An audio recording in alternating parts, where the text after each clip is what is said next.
Brigadier Masood साहब, मैं आपकी तरफ आता हूँ सर।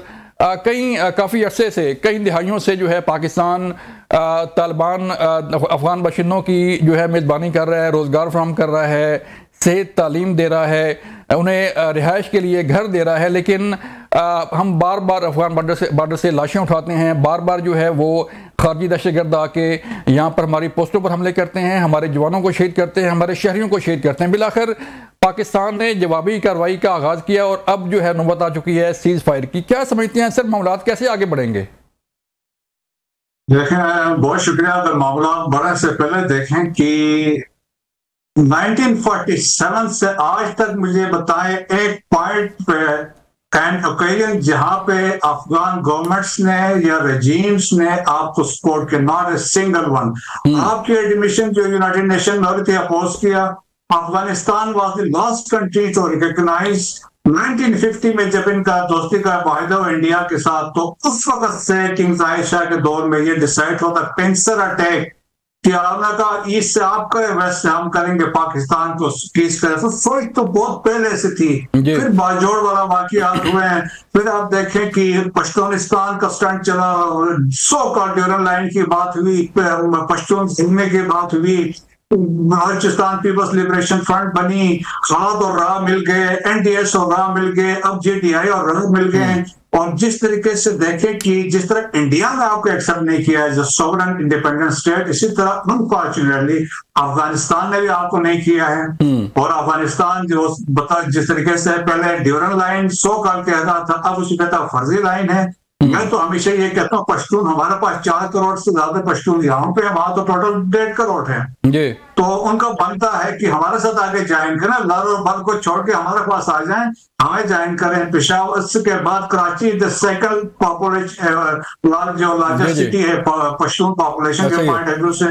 तो हमने ये देखा कि स्पेशली जिस तरह अफगानिस्तान ने फैसिलिटेट किया इंडिया को इनसाइड अफगानिस्तान, और इंडिया देखें, और जब अशरफ गनी और करज़ई की हुकूमत थी तो वहां पे 66 कैंप्स बने हुए थे जो स्पेसिफिक पाकिस्तान, खैबर पख्तूनख्वा, बलूचिस्तान, जिसमें फिर ब्रास भी बनाई 2018 में इंडियन रॉ ने, फिर वो कंसोर्शियम बन गया।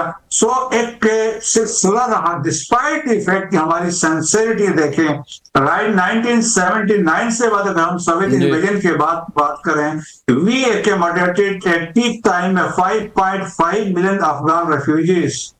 और इसके बाद जिस तरह आपने बात की है कि we spent billions of dollars, education, health facilities, skill training। मैं 6 साल कमिश्नर अफगान रेफ्यूजीज बलूचिस्तान रहा, तो मैं करीब से ये चीजें देखता रहा हूँ और इनकी मैं डीलिंग करता रहा हूँ। सो अनफॉर्चुनेटली मुझे ये कहना में कोई दिक्कत महसूस नहीं हो रही कि अनग्रेटफुल लोग हैं और हमारी जो सिंसियरिटी को गलत मान लिए हैं। और अब जो रिस्पांस हमारा जा रहा है, मैं तो कहता हूँ it is blessing and disguise. हमें ये चांस मिला है और इसके अभी इसको हमें कैपिटलाइज करना चाहिए। जो चांस भी मसूद साहब, ये चांस भी उन्होंने खुद दिया है कि हम तो बार बार कह रहे थे कि जो है वो अफगानिस्तान की सरजमीन हमारे खिलाफ इस्तेमाल ना होने दी जाए। इफ्तिखार फिर दोस्त साहब आप बताइएगा सर, हमने तो हमेशा मेज़बानी की, जैसे सर मसूद कह रहे हैं कि बिलियन ऑफ डॉलर हमने खर्च किए, लेकिन हमने बार बार जो है वहां से लाशें उठाई। क्या वजह है सर, क्या मेंटलिटी है, कौन नहीं इन्हें अफगानियों को जो है पाकिस्तान के साथ खड़ा होने नहीं दे रहा और अफगानिस्तान की सरजमीन क्यों नहीं रोकी जा रही?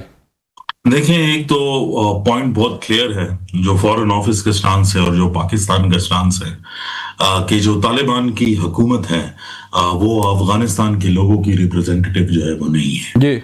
और पाकिस्तान का स्टांस भी यही है। लिहाजा जो भी कार्रवाई हो रही है ये अफगान तालिबान के खिलाफ हो रही है और उन्होंने जो सपोर्ट अपना मैकेनिज्म बनाया हुआ है अफगानिस्तान में पाकिस्तान के खिलाफ, जिसमें टीटीपी, अलकायदा और मजीद सारी तंजीमें हैं, ये ऑपरेशन उन लोगों के खिलाफ है। लेकिन ये भी एक हकीकत है कि आप अपने नेबर्स जो है वो नहीं बदल सकते। और पाकिस्तान जियोग्राफिकली एक ऐसे खिते के अंदर है जिसमें हमेशा से जो है वो प्रॉब्लम्स रही हैं और आगे भी रही है, आगे भी रहेंगी।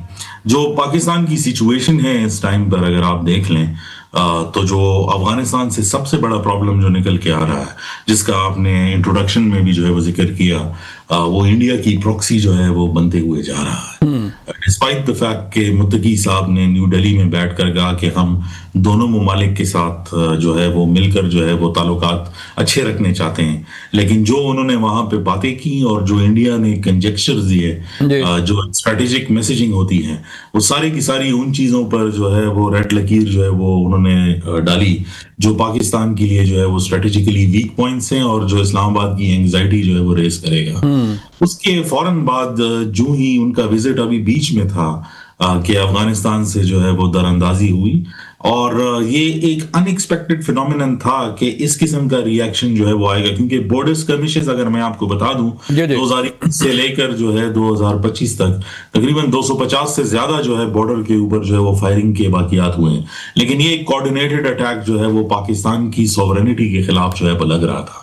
खैर उसमें कुछ कमी जो है वो आई, लेकिन आज सुबह उन्हें जो बाब दोस्ती है, जो सिंबॉलिक है पाकिस्तान और अफगानिस्तान की दोस्ती की चमन के बॉर्डर तबाह कर दिया, उसे मुकम्मल तौर पर जो है 2 RPG राउंड्स उसको मारे और वो पूरा गेट जो है वो तोड़ा दिया सुबह के टाइम पर।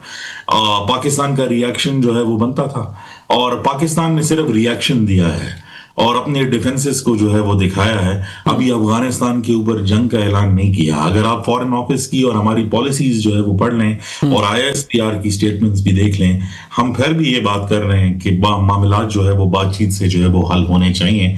अब जब सीज फायर हुआ भी है अगले 48 घंटों के दरमियान में, तो उसके लिए ऑब्वियसली जो पॉलिसी मेकर्स हैं वो बैठेंगे, और एक बात तो बहुत क्लियर है कि फिर भी जो TTP का प्रॉब्लम है और पाकिस्तान की नेशनल सिक्योरिटी है, और अब जो उसमें इंडिया का पैराया आ गया, उस पर आगे भी कोई कॉम्प्रोमाइज नहीं होगा। क्या ये प्रॉब्लम सॉल्व होगा या नहीं होगा ये तो वक्त ही बताएगा, लेकिन ये कहना कि ये प्रॉब्लम मुकम्मल तौर पर सिर्फ नेगोशिएशन से गायब हो जाएगा, मेरा नहीं ख्याल। अफगानिस्तान एक और इशू जो इफ्तिखार साहब जो भी सामने आया है कि अफगान रजीम ने दरखास्त की कि फायर बंदी कर दी जाए, सीज फायर कर दी जाए, क्या समझते हैं ये सीज फायर बरकरार रह सकता है? अफगानिस्तान जो है, अफगान तालिबान इतनी जिम्मेदारी का मुजाहरा करेंगे जैसे कि आप पॉइंट आउट कर रहे हैं कि ये मामला चलता रहेगा, तो ये सीज फायर कब तक रहेगा सर? देखें, अफगानिस्तान की सरजमीन, एक तो आप देख लें जिस तरह अफगान तालिबान की गवर्नमेंट है, इसको हमेशा किसी एक्सटर्नल सपोर्ट की जो है वो जरूरत पड़ती है। कभी भी अफगानिस्तान की हुकूमत जो है वो इंडिपेंडेंट नहीं रही, जो आपका ओरिजिनल सवाल था कि क्यों प्रॉब्लम्स बार बार रहती है। तो जब आप एक मुल्क को और से इकोनॉमिक बेनिफिट्स भी लेंगे तो फिर उसकी स्ट्रेटेजिक गेम भी खेलेंगे, चाहे वो नेटो और ISAF हो, चाहे वो फिर रशिया हो, चाहे वो फिर ईरान हो, किसी मुल्क के साथ भी आप तो पूरे तरीके से मिलेंगे और आपको कुशन चाहिए अपनी गवर्नमेंट चलाने के लिए, तो फिर बात ऐसी ही होगी कि आप किसी और के पपेट जो है वो बनते रहेंगे। अब वो जाकर जो है उस ब्लॉक में बैठ गया जिसमें इंडिया है, और क्लियरली वो इंडिकेशंस आ रही है। बतौर पाकिस्तानी, बतौर पाकिस्तान के शहरी, ऑब्वियसली वो एक आर्च राइवल है, और उसने कभी अफगानिस्तान के अंदर कोई ऐसा काम नहीं किया कि हम उसको कहें कि वो कंस्ट्रक्टिव हो। वो उसको अपनी स्ट्रेटेजिक डेप्थ के तौर पे इस्तेमाल करके पाकिस्तान के अंदर जो है वो अपनी जो मजमूम मकासद हैं वो पूरा करना चाहता है। लेकिन एक चीज जो बहुत क्लियर जो है वो सामने आ रही है कि अगर ये बातचीत होगी भी तो ये कोई डिसाइसिव बातचीत के ऊपर होगी। 48 घंटे के अंदर टेम्पररी का लफ्ज इस्तेमाल किया गया है। जो मेरी मालूमात है, जो पॉइंट्स हमारे मुल्क ने जो है वो बनाए हैं डिस्कशन के लिए, और वो इस तरह होंगे कि आप ये करेंगे तो हम ये करेंगे, आप ये करेंगे तो हम ये करेंगे। अब कोई क्लीन चिट जो है कम से कम होनी चाहिए। ठीक है मसूद साहब, हम देखते हैं हमने 12 दफा जो है वो डोजियर भी दिए, 12 दफा जो है वो सबूत भी दिए, शवाहिद भी दिए, आइडेंटिफाई भी किया उन पॉइंट्स को जहां पर ये सेफ हेवन्स मौजूद हैं दहशतगर्दों की, और इंडियन स्पॉन्सर्ड दहशतगर्द हैं, अफगान तालिबान के साथ मिलकर कार्रवाई करते हैं। क्या वजह, एक हम देखते हैं कि बड़ा एक सो कॉल्ड प्राउडनेस, एक कि जी हमें कुछ नहीं, हमारा कुछ कोई बंदा कोई मुल्क जो है कुछ नहीं बिगाड़ सकता, बड़े बड़े मुल्क आए और अफगानिस्तान को जो है फतह नहीं कर सके, और पाकिस्तान जो है वो हम कैसे करेंगे? तो ये सारी सूरत हाल क्या वजह, इंडिया की वजह से ये सारा कुछ हो रहा है, या अफगान तालिबान के पास कोई इतनी बहुत बड़ी ताकत आ गई है कि वो अब पाकिस्तान के सामने भी खड़ा होने को तैयार है? ये ऐसा बिल्कुल भी नहीं है। देखिए, this is a myth, this is a fantasy. और आप देखें कि अफगानिस्तान की जो विजन है, इधर यहाँ पे पर्शियंस ने भी रूल किया, Alexander the great was the first person जो यहाँ पे आया, इसके बाद सीथियन भी यहाँ पे थे, मंगोल्स भी यहाँ पे थे, मौर्यंस भी यहाँ पे रूल करके गए हैं, कुशन अंपायर भी यहाँ पे रूल करके गए, तैमूर भी यहाँ पे था, मुगल्स भी यहाँ पे थे, फिर रशियंस भी आए, फिर अमेरिकन भी आए। और ये फैक्ट है, देखें कि Ahmad Shah Abdali was the person जिसने अफगानिस्तान को आइडेंटिटी दी इन द 18th सेंचुरी। उससे पहले भी सफवी जो थे ईरानी, वो यहाँ अफगानिस्तान में रूल कर रहे थे।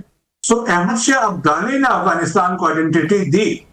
और उसके बाद देखे, अगर पाकिस्तान ये कहते हैं ना कि हमने ये किया, तो ये बिल्कुल झूठ है। अगर पाकिस्तान शामिल ना होता, जो जहां वो मुजाहिदीन डिफरेंट थे, ये तो तालिबान है। उन मुजाहिदीन को देखें कि मदद की पाकिस्तान ने की, इंटर सर्विसेज इंटेलिजेंस ने मदद की, मिडिल ईस्टर्न कंट्रीज ने मदद की, और अमेरिका की मदद से हमने फोर्स किया। आप देखिए, तस्वीरें हैं, डेटा अवेलेबल है। ISI के जो उस वक्त के लोग थे, वो जाके ऑपरेशंस को लीड कर रहे थे। So it was because of Pakistan के इंटर सर्विसेज इंटेलिजेंस, हमने इनको सपोर्ट किया। इनमें कोई ऐसी बड़ी बात नहीं थी। रही बात अमेरिकन की, हमने इनको टेबल पे हम लेके आए और हमने बातचीत करवाई। और इसके बाद तो आप देखने लगे, ये कहते जब वो जहाज जा रहा था, जो उसके पीछे लोग क्यों भाग रहे थे, अगर इतना ही उनको वो था। सो देखिए, ये एक बड़ी मिथ है, ये ऐसी कोई ऐसी बात नहीं है। लेकिन ये है कि जो बातें बनाने में वहां जाके जिसने बात की है मुत्तकी साहब ने, मेरे वेरी अनफॉर्चुनेट। लेकिन अभी एक विजुअल वायरल है अजीत डोवल का, उसने ये कहा था कि अफगान और मर्सनरीज, तालिबान को ना रेफर किया, उन्होंने कहा पैसा फेंको और दे विल स्विच साइड्स। और फिर उन्होंने ये भी कहा था कि हम दारुल उलूम देवबंद को यूज करेंगे to influence Taliban decision making. और आज आपको पता है, अनफॉर्चुनेटली दारुल उलूम देवबंद पे बीजेपी वालों का बड़ा इन्फ्लुएंस है, और अजीत डोवल मोस्टली वहां पे पाया जाता है। सो इस तरह की डेवलपमेंट हो रही है। और फिर आप देखें हिस्ट्री, अगर आप किताबें उठा के पढ़े जो इंडियंस ने लिखी हैं, और उनकी कोऑर्डिनेशन जो अफगानिस्तान के पावर से जो लोग थे उनके साथ हुई, और उनके क्या मकासद थे, मेरा ख्याल में जिसको हम वी कैन डिस्कस